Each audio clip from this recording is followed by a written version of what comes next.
Hello and welcome to a read-along for college geometry, a problem-solving approach. Today we'll be going through reading, highlighting, and annotating Chapter 1, Problem Solving in Geometry, specifically Section 1. We'll begin here with a bit of background information on a man named George Paulia. Born 1887, lived to 1985. He was a mathematician famous for his lifelong interest in and study of the process of problem solving. Born and educated in Hungary, Paulia came to the United States in 1940. He is the author of numerous books and papers on problem solving, the most famous of which is How to Solve It. I've looked at that book. I would not say it stands the test of time. It's kind of a difficult read for modern standards. This book has been translated into 17 different languages, and more than 1 million copies have been sold since it was first published in 1945. The foundations, though, the ideas in that book, however, are fantastic and incredibly useful. Paulia defined intelligence as the ability to solve problems. Intelligence is the ability to solve problems. And I think a lot of intelligence tests are based on that very concept. Believed that solving problems is human nature itself. That's a powerful thought. Thus, he felt strongly that a major goal of education should be the development of problem-solving skills. To that end, Paulia devised what has become known as the four-step problem-solving process, which will be a focus of this chapter. That entire idea of which is the reason for this very video. Let's go on. Chapter 1, Problem Solving in Geometry. We have our listing of the first 6 problem-solving strategies there on the left, and an initial problem to look at below. We'll start with the introduction. One of the main goals of this book is to help you become a better problem solver. This chapter introduces 6 strategies that will be useful in solving geometry problems. In addition, we introduce a new strategy at the beginning of each of the remaining chapters. In this way, your ability to solve problems should grow much as the problem-solving strategies boxes, like the one to the left, grow throughout the book. So, there you go. If you have this book yourself and you want to spoil it for yourself, go ahead and scroll down to that last chapter and take a look at how this list has expanded. One initial problem. It says a problem, so I'm guessing you can use some of these strategies on this. Chinese checkers is a marble game played by 2 to 6 players on a board like the one that follows. This board has a starting pen, triangular region at one point of the star, highlighted here, with 4 rows of holes that hold 10 marbles. 1, 2, 3, 4, 5, 6, 7, 8, 9, 10. There we go. For each player up to 6 players, one of the 6 starting pens is shaded, right? And I'll just zoom out so you can see the whole picture there.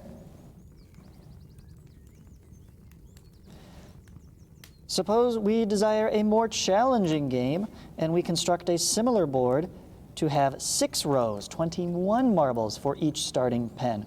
How many holes in all would this expanded board have?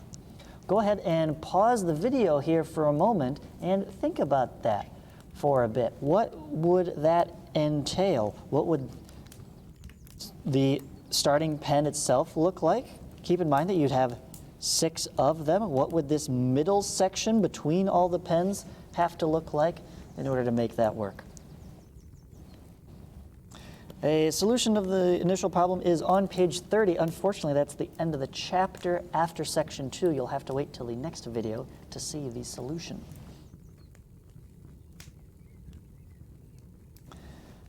And before we get into the text, each chapter also opens with an investigation, a fun activity to get your brain and fingers working. This one introduces Chinese Tangrams. Many people have played these in their childhood, I'm sure. Tangrams are one of the oldest Chinese puzzles. Their origin is undocumented but dates back to at least 1813. Oh, I'm sure it goes back farther than that. Even Napoleon Bonaparte is said to have carried an ivory set of tangrams. Fancy. The tangram puzzles are currently available in books and as card games as well as on interactive websites. The following 7 pieces make up a tangram puzzle: 2 large triangles, 2 small triangles, 1 medium triangle, 1 square, and 1 parallelogram. Trace the pieces and cut them out of stiff paper to create your own set of tangrams. If you would like to search that up, there are sites out there with a full print-outable page. You can print and then cut out the shapes, make that a little bit easier. So just printing it on cardstock if possible, or pick a set up from your local gaming store. To solve a tangram puzzle, arrange all 7 pieces with no gaps or overlap to form a specific shape. For example, to form the following house shape, arrange the tangrams as shown.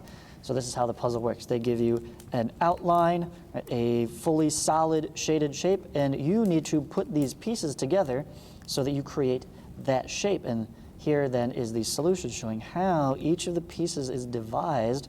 Notice the sizing there such that the diagonal of the small triangle is the long side of the parallelogram, which is the short side of the medium triangle, right? And so a lot of these sizes match up to specific set of these shapes that allow you to do these things. Very cool. There are at least 1,600 different shapes that one can make with tangrams, 17 of which are shown on this page. Arrange all 7 tangram pieces to form each of the following shapes. So go ahead and pause there, take a screenshot if you have a set, and try out each of these. If you would like, I will zoom in on a particular pair. And pause it. Oh, that swan has a little extra piece on the bottom. Oh, 1. Okay. And then the final challenge tells us each letter in the title of the activity is itself a tangram puzzle. Use all 7 tangram pieces to form each letter. So they're not all to the same scale. I'll at least give you that hint there.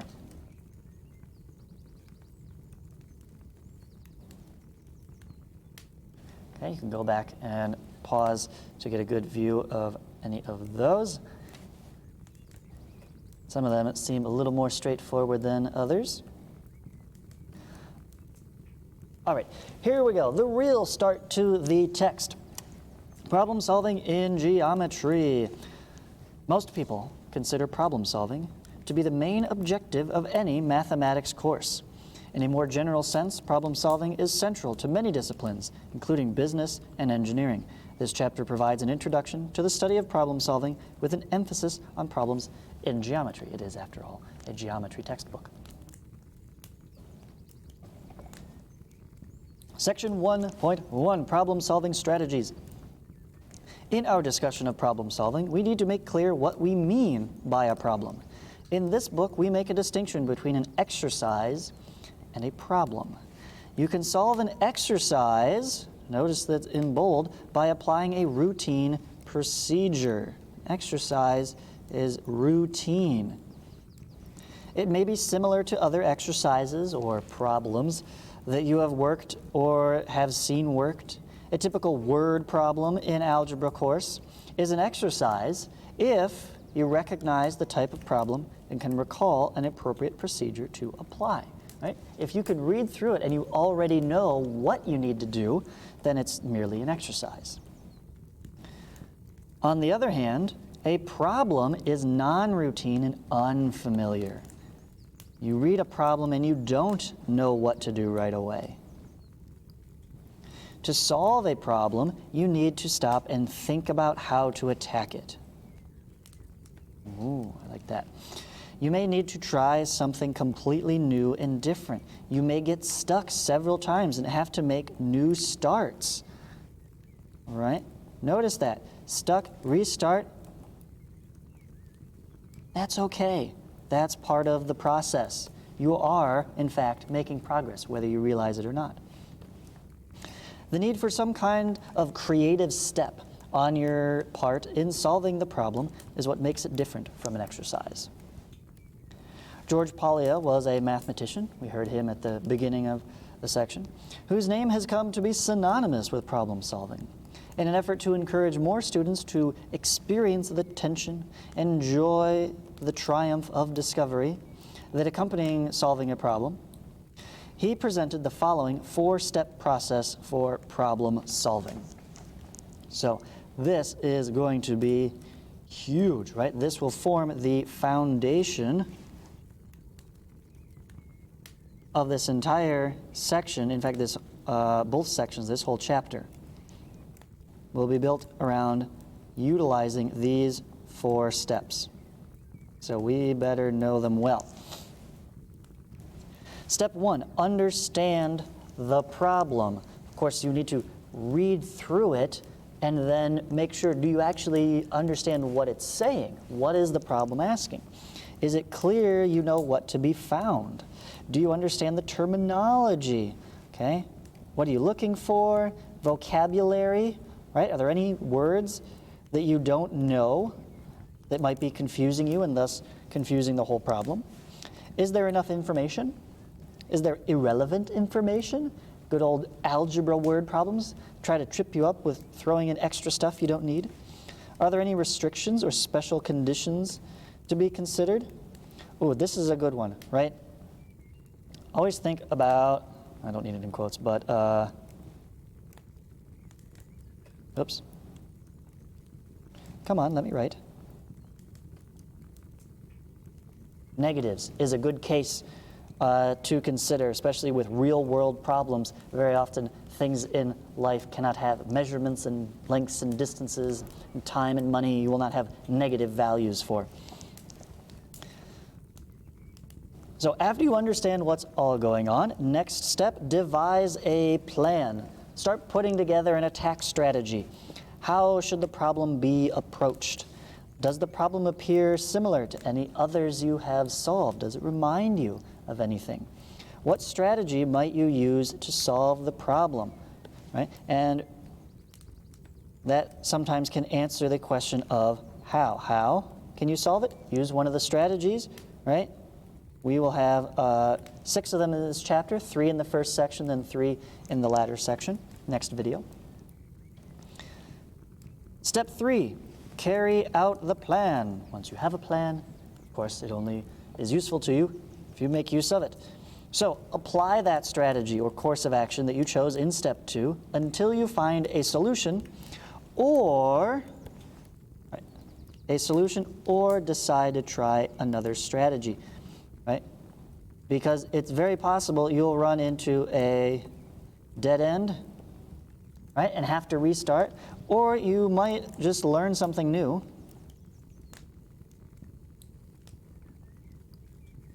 that will clue you in as to a better strategy. And you realize, oh, wait, now I see something I didn't before. Let me go back, try a different one that I think will get me there faster or more efficiently. And then step 4, especially after you run into one of these, look back. Is your solution correct? Check your work, right? Do you see another way to solve your problem, especially once you learn something new, even if you already have it correct? Ask yourself, was that the only way? Could there have been another solution out there? Can your results be extended to a more general case? This is really handy. Okay? For future problems.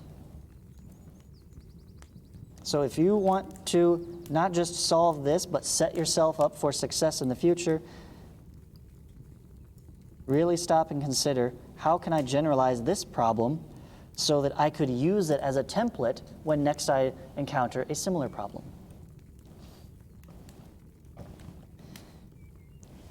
In the 4-step process, step 2 is a critical one. Even if you thoroughly understand a problem from step 1, you may not be able to progress further.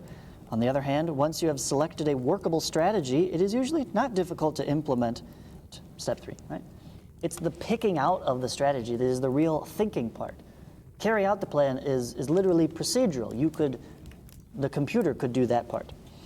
Likewise, once you have obtained a solution, it is usually not difficult to verify whether that solution is correct.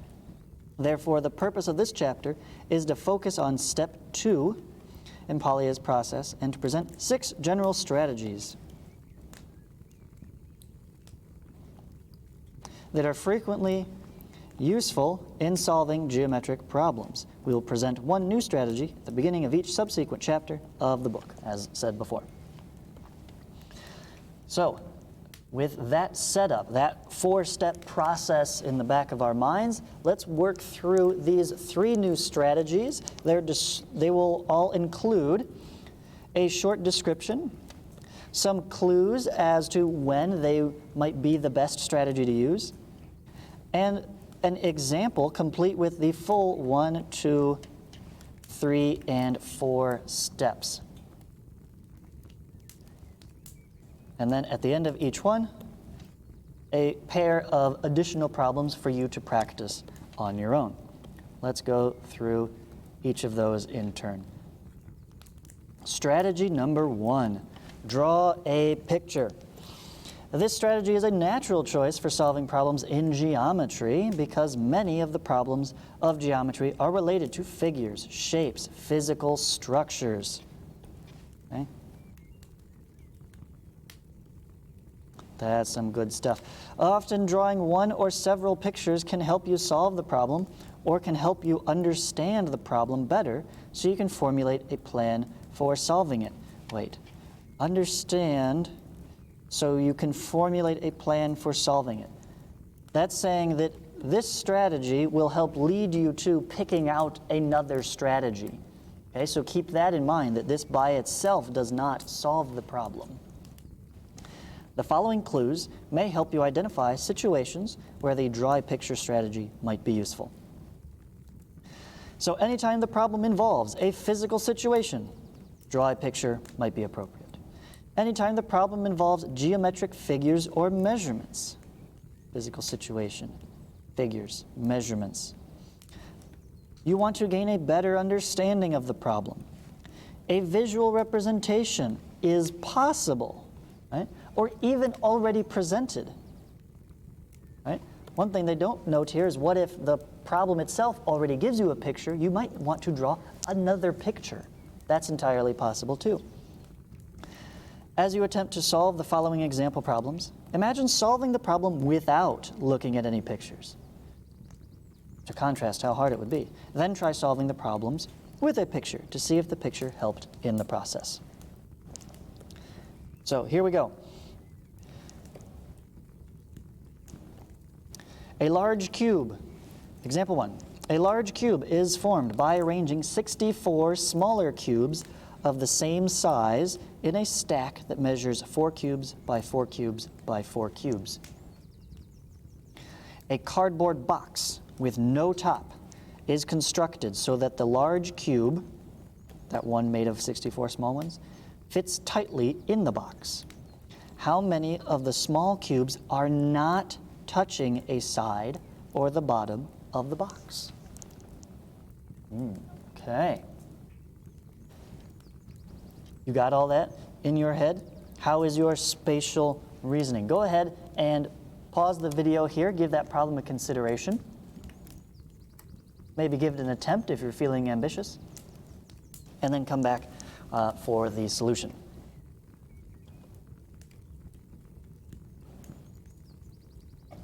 Welcome back. All right, here we go. Step 1, you need to understand the problem. What is going on? What is it asking for? Notice there are no gaps between the small cubes and the sides of the box. Remember, it fits tightly. Remember that the box has no top. It said that. Okay, so a box normally has 6 total faces. Take away the top, you're left with 5. We must determine how many of the 64 small cubes are in contact with neither a side nor the bottom. Okay? So thinking about that, it seems like they should be somewhere, in the middle-ish. That's our understanding. But how many of them are there? That's what we want to know. So we're going to devise a plan. Our plan is to draw a picture. of the cubes inside the box in order to better visualize their arrangement, figure 1.1a. So here we have the 4 by 4 by 4 cube, 64 total, because 4 times 4 times 4 is 64. And it is arranged in those 4 layers. If you think about this layer here, and we could, invisibly behind there, you have that back layer of cubes here. And stack 4 of those on top of each other to get all 64. Now, we're going to start carrying out our plan. Now that we have our picture, let's build upon our picture in order to count down how many cubes are left. That's step 3, carrying out the plan. Now let's see if I can get not quite everything on screen, unfortunately. Now we can start counting the small cubes that touch the sides and bottom of the box. Those will just be the sides and bottoms of our entire cube. Shading those cubes that are in contact with a side or the bottom of the box may be helpful. Okay, it's a little hard to see in this copy, but they have gone ahead and shaded this entire face. And this entire face. And then because this face is attached to this top face of that cube, we also shade just this region right here, not touching those center 4.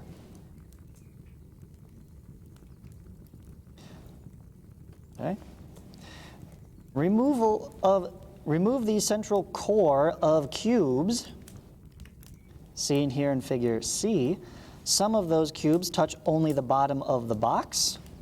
That would be these guys down here. We can see that the top 3 layers of 4 cubes each, or 12 cubes in all, touch neither the sides nor the bottom of the box. That would be this little prism of what is left.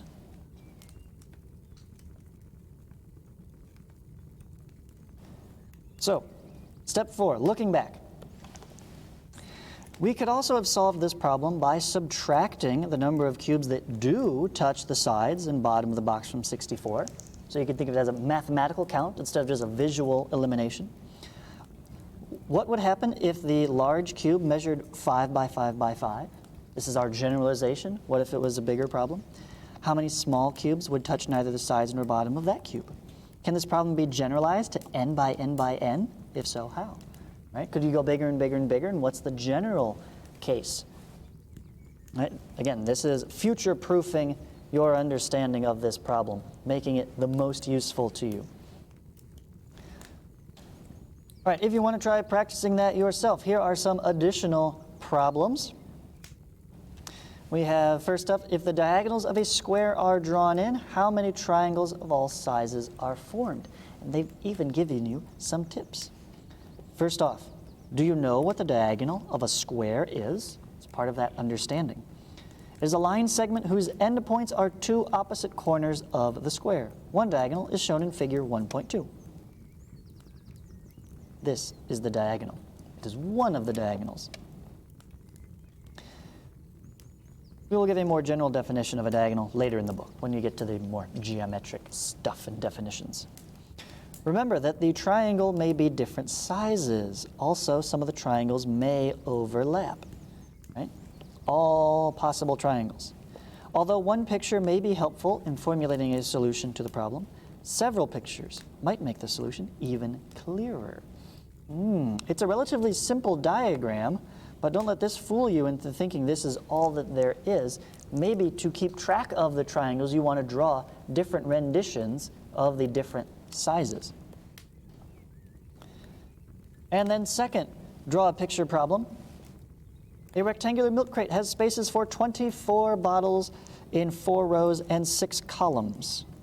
Can you put 18 bottles of milk into the crate so that each row and each column of the crate have an even number of bottles in them? Hint, you might consider the spaces that do not have bottles in them rather than the 18 that do. This being, of course, 24 minus 18 leaves you with only 6 items to arrange and consider instead of all 18.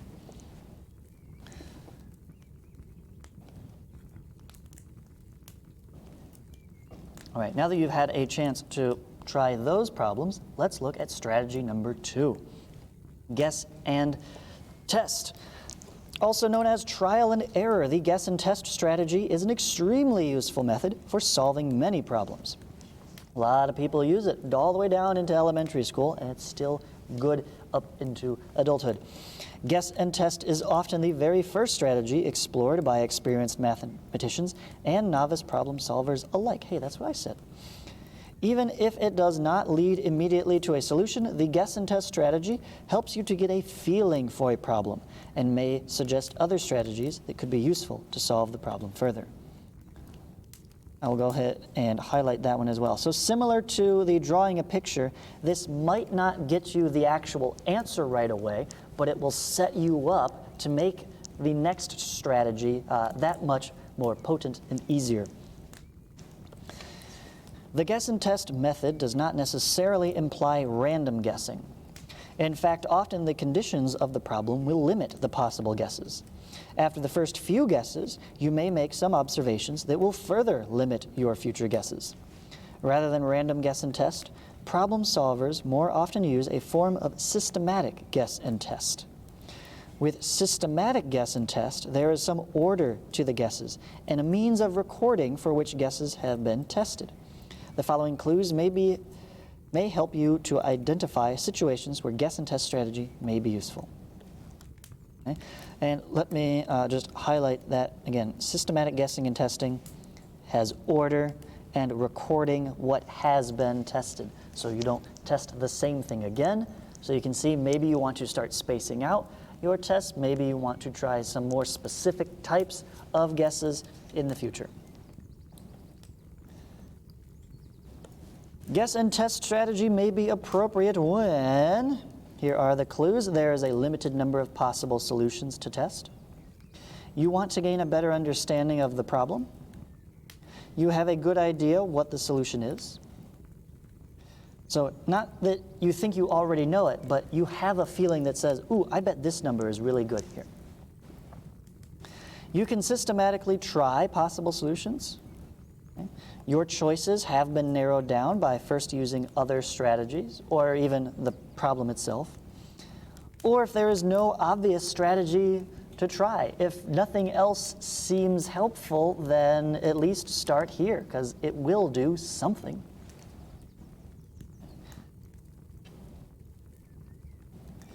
So, for example, 5 friends were sitting on one side of a table. Gary sat next to Bill. Mike sat next to Tom. Howard sat in the third seat from Bill. Gary sat in the third seat from Mike. Who sat on the side of Tom opposite from Mike? Okay, so we could visually start putting these together, but since we don't know where to begin with who's sitting where, this sounds like a good place to start with a test and see maybe we will have to arrange because there's only 5 seats. There's not that many total combinations to try. All right, step 1, understanding the problem. The 5 seats are arranged in a straight line, right? They're all on the same side of the table. We are to assign the 5 people to the 5 seats and determine who, in addition to Mike, is next to Tom. The order of the persons may vary and still meet the conditions of the problem, right? We only care about who is next to Tom besides Mike. The rest of the people where they're seated is not part of that consideration. It might help us get there, but it's not important. For example, Gary Bill or Bill Gary would satisfy the condition Gary sat next to Bill, right? Which side is not specified. So our plan is to draw a picture, such as the one in figure 1-3, to represent the seats, and use the initial letter of each man's name to represent each of the 5 men. We will test various arrangements of the men using the conditions in the problem to narrow down the guesses. So here we have 5 blank seats. We start systematically adding each clue. We'll put Bill in somewhere. Will that work? How about Mike goes here, was Tom, and what was G for Gary? All right, that is the carrying out of the plan. So we might start by testing some possibilities for the middle seat, because that seems to have the most options. Remember that the problem stated that Howard sat in the third seat away from Bill. Let's try placing Bill in the middle seat. Notice that it makes it impossible for Howard to be placed 3 seats away from Bill. From here, 1, 2, 3. Oh wait, there's no chair there, so that won't work. Same problem arises if Howard is seated in the middle. Likewise, because Gary must be placed in the third seat from Mike, neither Gary nor Mike can be in the middle seat. That really narrows it down now, doesn't it? It must be Tom, must be the man in the middle seat. So that's why we filled in Tom there. Now we will try some arrangements with Tom in the middle. In figure 1.3c, Gary is in the third seat from Mike as required, but Mike is not next to Tom. So from Mike, 1, 2, 3 to Gary, but it says Mike is supposed to be next to Tom, and that didn't happen. So in figure 1.3d, we've switched them. Mike is now next to Tom, and Howard and Bill are placed so that Howard is in the third seat from Bill. Bill, 1, 2, 3, there's Howard. But Gary is not seated next to Bill. Gary and Bill here, so that didn't work. So we can change that. We can fix that by switching Howard and Bill. Didn't say where, just as long as they're 3 seats away. Now this arrangement meets all of the stated conditions. To answer the question from the example, Bill must be seated on the other side of Tom, right? We want to know who sat next to Tom besides Mike, and that would leave us with Bill.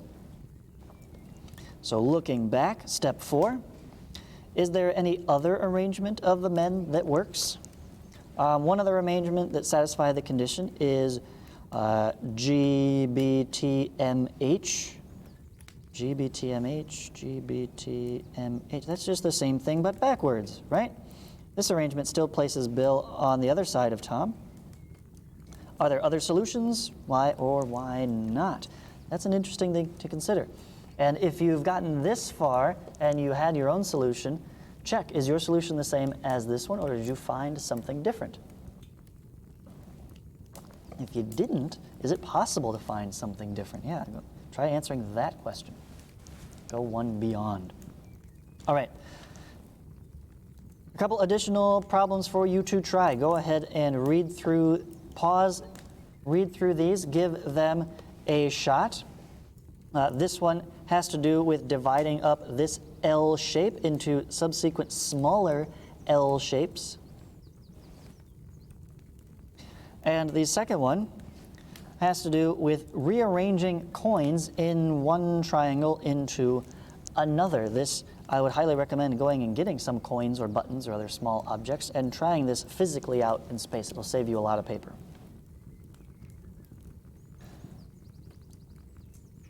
All right, now that you are done with those, let's finish off with strategy number 3. Use a variable. The use a variable strategy is appropriate when the problem states relationships between unknown quantities. Relationships between unknown quantities. That sounds like algebra to me, which is what a lot of algebra contains, using of variables. When we can write an equation to model a problem situation, that's a good one, write an equation, or when we desire a general formula. In applying this strategy, you will be able to use your skills from algebra, right? Once you get that final algebraic equation, it no longer becomes a problem. It turns into just an algebra exercise. The following clues may help you identify situations where use a variable may be useful. A phrase similar to "for any number" is present or implied. A problem suggests an equation. You desire a proof or a general solution. There are a large number of cases. Contrast that to the prior one with guess and test where there's only a few possible cases. A proof is required in a problem involving numbers. An unknown quantity is related to known quantities. There are infinitely many numbers involved, or you are trying to develop a general formula. So let's take a look at an example of using a variable in action. I don't want to give too much away. Here we go. The measure of the largest angle of a triangle is 3 times the measure of the smallest angle. Number is 3 times something else. That sounds like a relationship. The measure of the third angle of the triangle is 40 degrees more than the measure of the smallest angle. What are the measures of the angles in the triangle? Use the fact that the sum of the measures of the angles in a triangle is 180 degrees. We will develop this fact later in the book. So there's a little geometry fact for you necessary for solving this. Go ahead and pause now. Try this problem out for yourself. Give it some thought. Now that you've had a chance to consider that yourself, let's see the solution process. In understanding the problem, we must use the fact that the measures of the angles in a triangle add up to 180 degrees.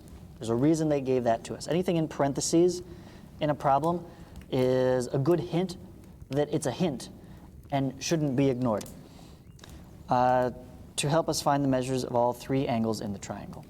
We also know how the angle measures compare to one another. So we can describe, in creating our plan here, we can describe the relationships between the measures of the angles by introducing a variable. Okay? And this just lets us write these out in a mathematical context much easier.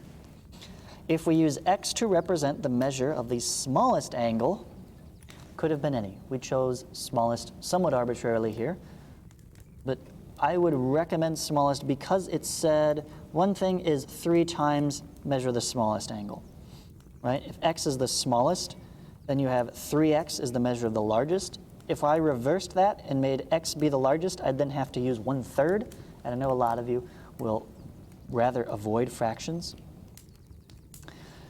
And then finally, the third angle, right? We've got the smallest, the biggest, and the one in the middle. The third angle is 40 more than the smallest, so x plus 40 equals the third angle.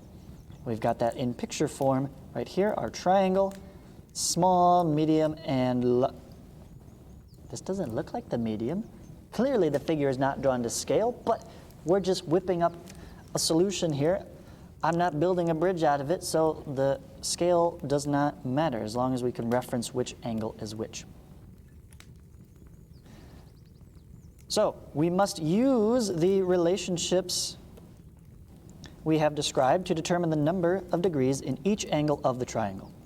We can use what we know about the angles of a triangle to relate the expressions x, 3x, and x plus 40.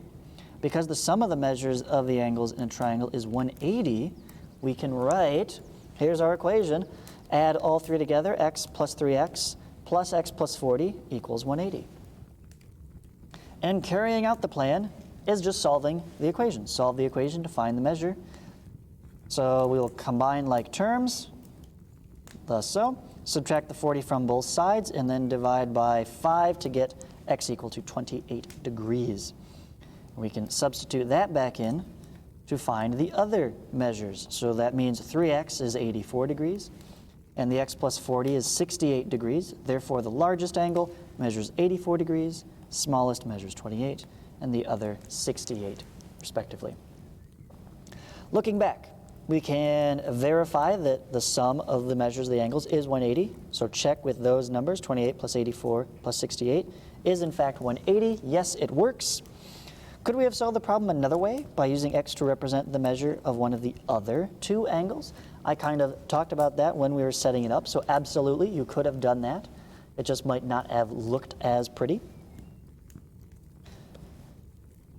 And then finally, here are some additional problems where using a variable might be useful. Here you're going to find the formula for diagonals in a polygon, classic geometry situation. And the second one involves a football field when we have some descriptions of how its widths and lengths compare, but we don't have the exact numbers and we need to work that out. So go ahead and pause the video there and give those a shot.